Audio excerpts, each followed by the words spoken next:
Top 10 American Serial Killers. Welcome to Creepshow, where we dive into the dark and disturbing tales that leave shivers down your spine. Today, we're counting down the top 10 American serial killers, the twisted minds behind some of the most chilling crimes in history. From notorious names you know to killers who flew under the radar, this list focuses on verified death tolls, giving you a bone-chilling journey through the depravity lurking beneath the surface of society. So, dim the lights, lock your doors, and let's step into the shadows together. Many years ago, we produced the authoritative list of serial killers. Based on several criteria, that 2007 list graded killers. Their death count was merely one of them.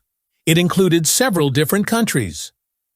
Focusing on American male killers alone, and ranking based on the confirmed fatality count, this updated list is somewhat more accurate. Think of this as something housekeeping, though just one female killer has enough killings to be included on this list. Based on the death toll, she is added as a bonus item, and future lists will examine female killers. Number 10. Paul John Knowles. In 1974, the shadow of Paul John Knowles stretched across America like a malignant presence, carving fear into the hearts of every town he passed through.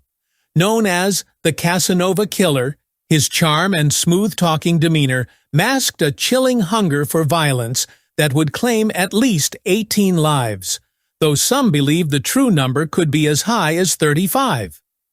Paul John Knowles killed women somewhere between 18 and 35. In jail, he died in 1974 after trying to seize the revolver off the sheriff escorting him.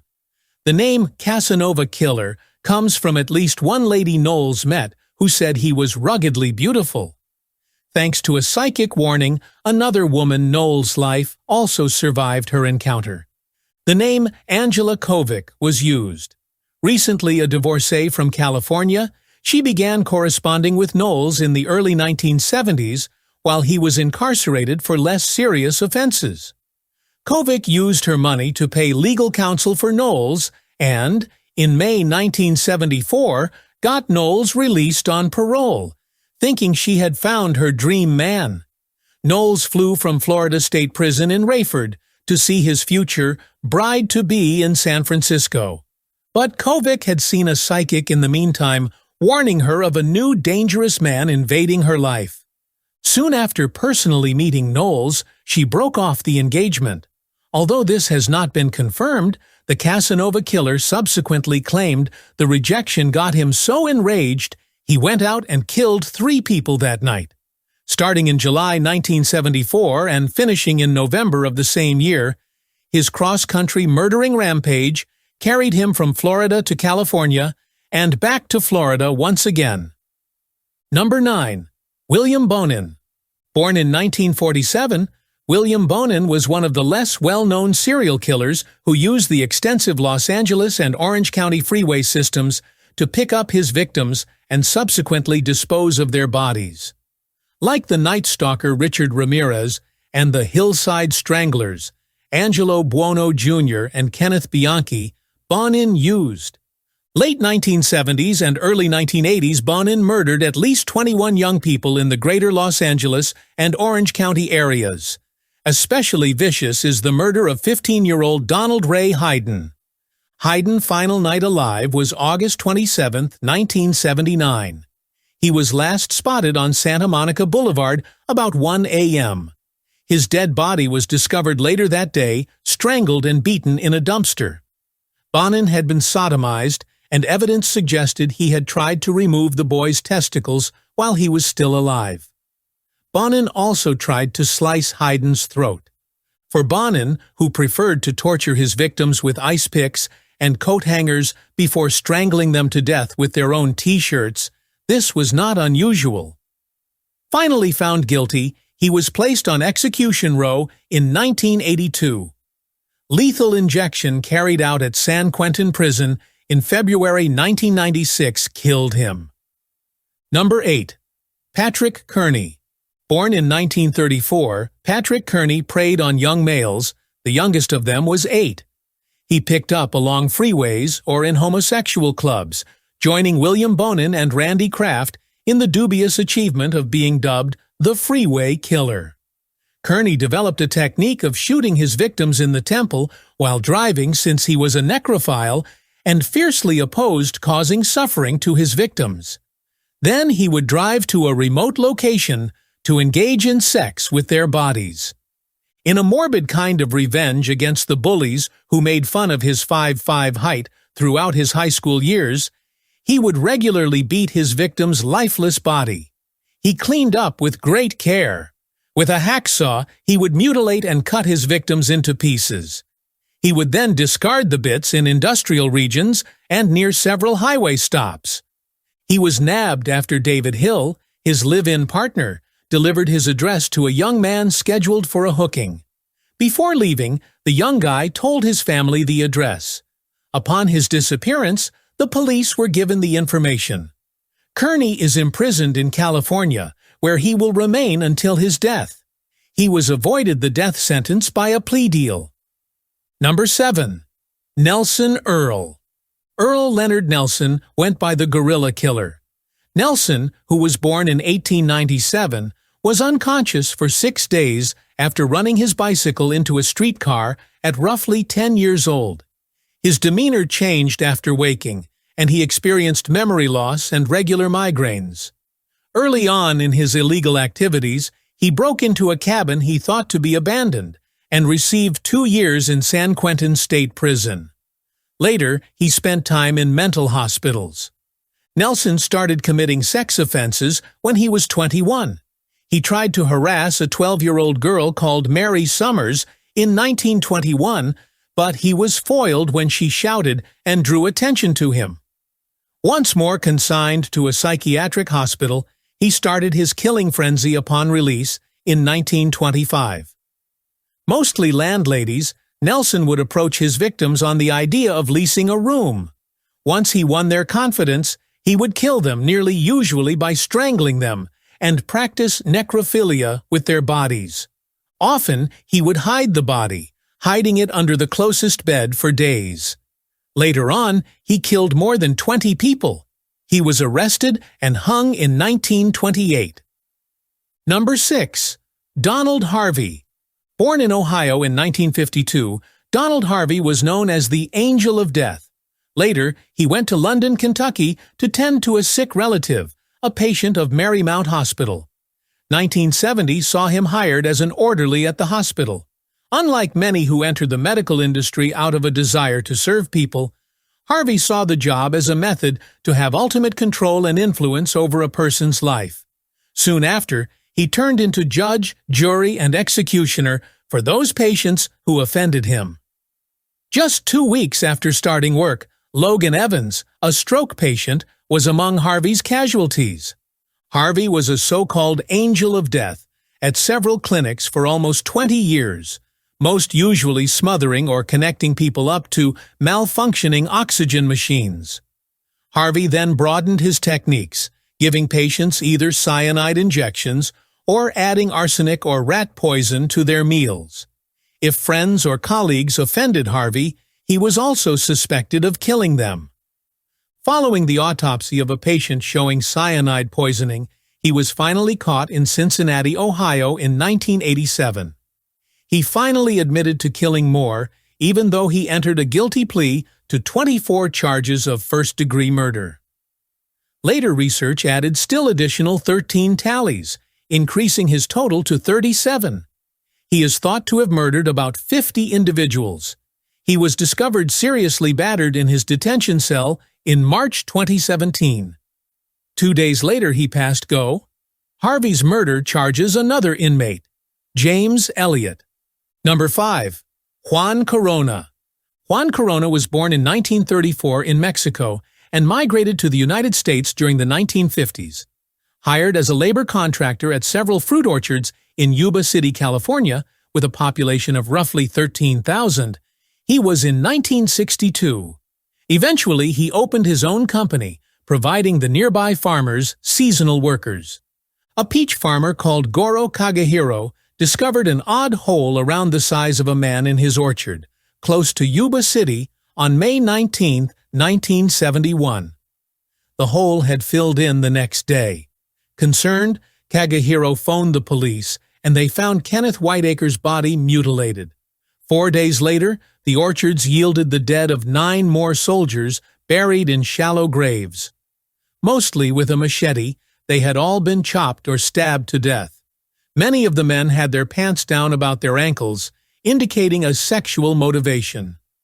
Along with the remains were 2 receipts Juan Corona signed. The cops found 25 bodies overall, and several of the victims might be connected to Corona by eyewitnesses. His house turned up circumstantial evidence, including ledgers bearing the victims' names and suspected murder weapons. He was found guilty in 1973. Nevertheless, issues with his first attorney resulted in an overturn in 1978. Once more found guilty in 1982, he was sentenced 25 concurrently life terms. Corona was the most active serial killer in the U.S. during the time the murders took place. He sought for and was turned down parole 8 times overall. 2019 saw him die in Corcoran State Prison in California at the age of 85. Number 4. John Wayne Gacy. John Wayne Gacy was Pogo the Clown by day and a cold-blooded killer by night. Born in Chicago in 1942. Between 1967 and 1978, Gacy battered, tormented, and killed at least 33 young men and boys. Many of his victims were defenseless runaways he would find on the streets. When witnesses claimed he was the last person to have seen the final victim alive, his evil killing spree at last stopped. Police smelled something quite strong and nasty when they got to his Cook County, Illinois house. On May 10, 1994, Gacy's last meal before his execution was a bucket of KFC fried chicken, French fries, a dozen fried prawns, and a pound of strawberries.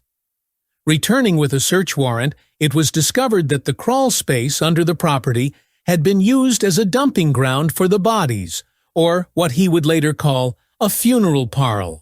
Movies and even paintings Gacy produced personally have carried on his legacy, which generated quite a stir when they were put on sale some years back.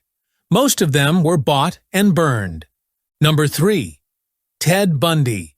Among the most identifiable and much talked about serial killers in history is Ted Bundy. From charming to ugly, he admitted to savagely attacking and killing at least 30 women in multiple states during the 1970s. Bundy, born in 1946, had a convoluted family life. Though he was raised thinking his biological mother was his sister, he was neither mistreated or unloved. According to the documentary style Snapped, Notorious Ted Bundy, Bundy had retrieved knives from the kitchen and set them on the bed where his aunt was sleeping when he was just a young toddler. Bundy also developed strong fascination in violent crime periodicals that frequently featured graphic images of dead women. Bundy experienced a lot of sexual relieving through the fictional stories, psychologist Al Carlisle said. Still, none could have predicted how violent the young Bundy would turn out to be. He underwent electric chair execution at Florida State Prison on January 24, 1989. Number 2. Gary Ridgway. Born in 1949 in Uton, Gary Ridgway became known as the Green River Killer after confessing to killing 48 prostitutes and runaways in the state of Washington throughout the 1980s and 1990s. I picked prostitutes because I thought I could kill as many of them as I wanted without getting caught, Ridgway said in 1984.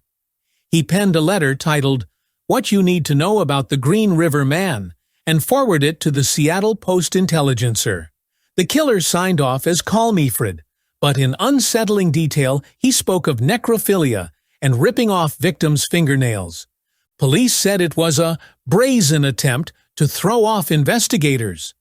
They did not follow up on this important evidence at the time. Once DNA evidence linked Ridgway to the murders, his game of cat and mouse with the police came to an end in 2001. As part of a plea deal whereby he revealed the sites of the missing victims, he avoided the death sentence. His plea deal brought his murder convictions down to 49. Number 1. Samuel Small. Born June 7, 1940, in Reynolds, Georgia, Samuel Little claimed his mother was a lady of the night, and researchers think he was born in jail during one of his adolescent mother's arrest. He said she was reared by his grandmother in Lorain, Ohio, and deserted him on the side of a gravel road. He struggled with discipline in high school and was housed in a facility for young criminals following property break-in. Eventually, he left the classroom and started amateur boxing in hopes of being a boxer like his idol, Sugar Ray Robinson. Known for his speed, light heavyweight prize fighter acquired the nicknames Mad Daddy and Mad Machine. Later in life, he exploited his abilities to get away with murder. Regarding his female victims, he would knock them down cold with one punch, then strangle them. This usually meant that there were no clear indicators of a murder having taken place. Often, the reason of death was mistakenly recorded as unintentional. Little can remember the faces and body characteristics of his victims because of his photographic memory. He also recalls particular elements of the scene of his crimes, such the number of arches on a structure or the distance he would drive until he arrived at the precise place to bury the body. After decades of his atrocities getting unpackled, investigators have discovered that the serial killer appreciates the attention he gets from narrating all these details. Little's mentioned victims from taped confessions were still under identification by the FBI. Little passed in December 2020, most likely from one of his many medical issues. And the last, Barnabet Clementine. Included here as a bonus is Clementine Barnabet, the only female serial murderer ranked among top American offenders based on death toll. For a black lady living in Lafayette, Louisiana, early 1900s, life could not have been simple. So, Clementine Barnabet turned to voodoo for comfort. She started leading a voodoo cult called the Church of the Sacrifice as a kid, and soon she attracted a sizable membership. When her supporters started killing people with axes while they slept, 40 in all, her preaching became lethal. They undertook this to demonstrate their loyalty to her as a high priestess. They also held that human sacrifice might lead to immortality. Neither of these atrocities was carried out humanely either. Every victim was mutilated and savagely killed. Considered the first black female serial murderer, Barnabet herself accounted for 17 axe killings. And that wraps up our countdown of America's deadliest serial killers. If you thought this was unsettling, stay tuned because the darkness only deepens from here. If you enjoyed, or should we say survived, this video, make sure to hit that like button and subscribe to Creepshow for more deep dives into the macabre. Drop a comment below and let us know which killer you find the most disturbing. Until next time, keep your nightmares close and your doors locked.